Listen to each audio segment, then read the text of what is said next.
My name is Ali Cherri. I'm a Lebanese artist living in Paris.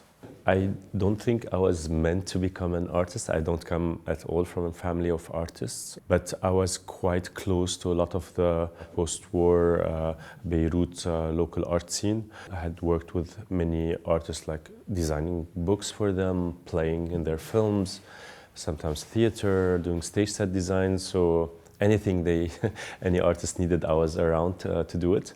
And that was really my introduction into the art world.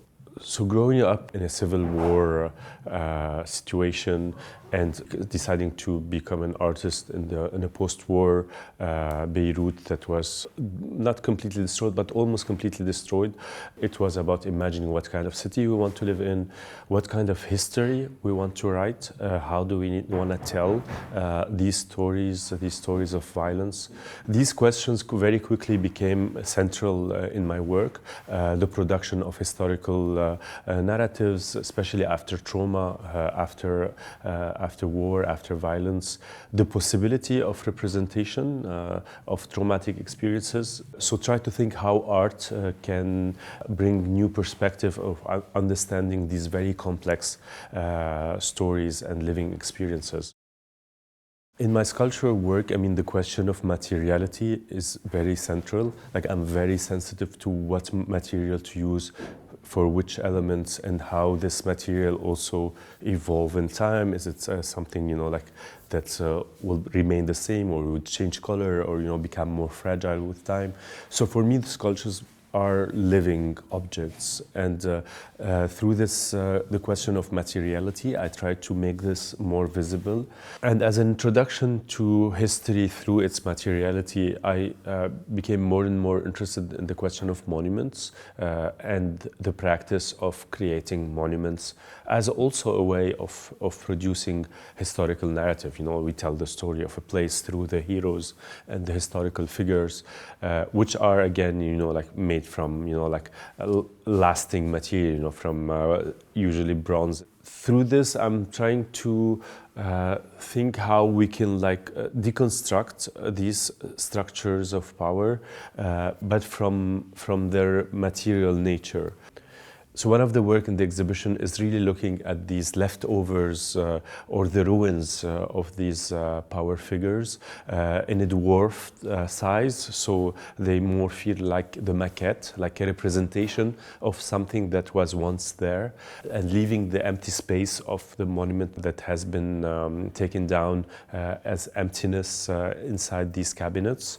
They look like sitting inside vitrine that you see in colonial museums.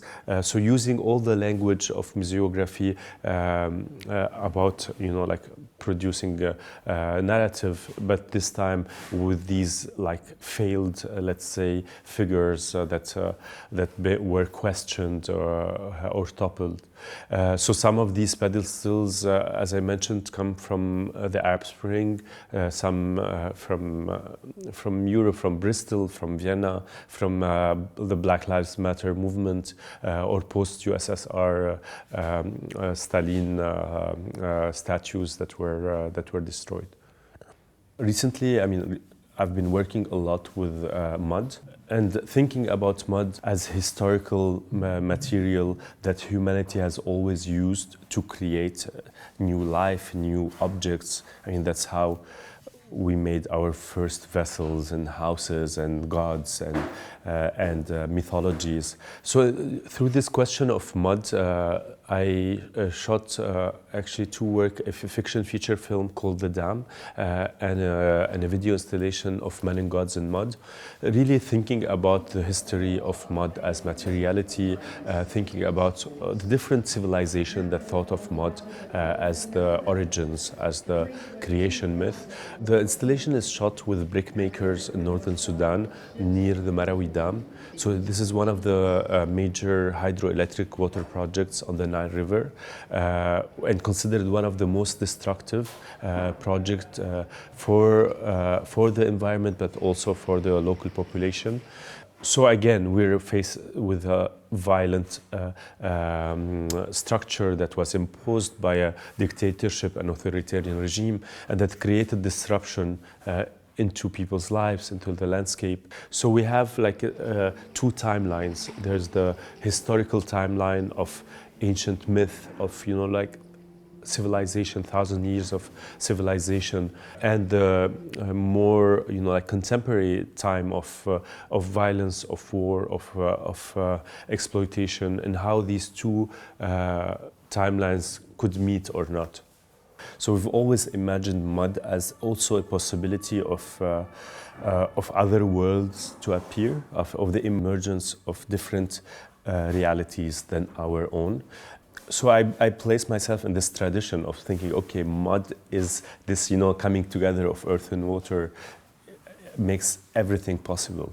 So I use it in different ways. Sometimes it's work with existing fragments, objects that I usually collect from auction house, fragmented bodies. I think of it this way, you know, bodies that were subject to violence, and mud comes sometimes to complete these bodies, to give them new life, new shape, and then with all these fragments, sometimes I put them together.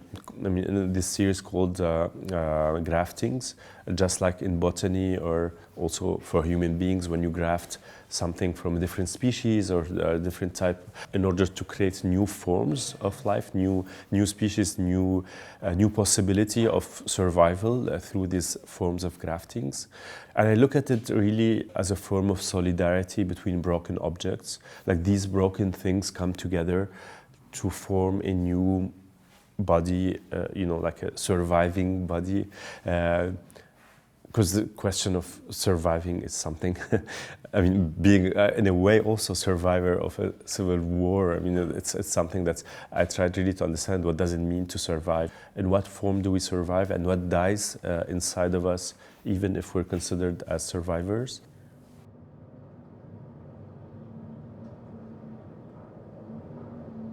So one of the recurrent themes that I work with is the figure of the guard. In my more recent film, The Watchman, it's a story of a guard, of a soldier on the division line in Cyprus between north and south.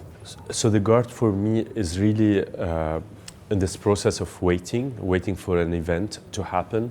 And I'm interested in how waiting is not just an experience of time, but also of space. Like, what does the space of waiting looks like? And it's a way to think about this state of bearing witness. What does it mean to bear witness, and especially to atrocities, to, you know, like to violence, to histories that are in the making, and, you know, like historical events. And this idea of also bearing witness, so there's of course the human aspect, but also everything else that is affected by this history, whether it's the landscape, the ecology, you know, water. In one of the work, the prickle pear garden, where I look at these cactus that usually are used, especially around the Mediterranean, to delimit territory. So they're kind of like living borders. And recently, all these cactuses, they've been hit by a disease throughout the Mediterranean that like really empties the water from inside, and they just like fall on themselves. They become like these quite impressive creatures. And I find it quite telling about the state of borders, thinking about borders through the living plant. And looking at these small traces in nature that keep record of these histories.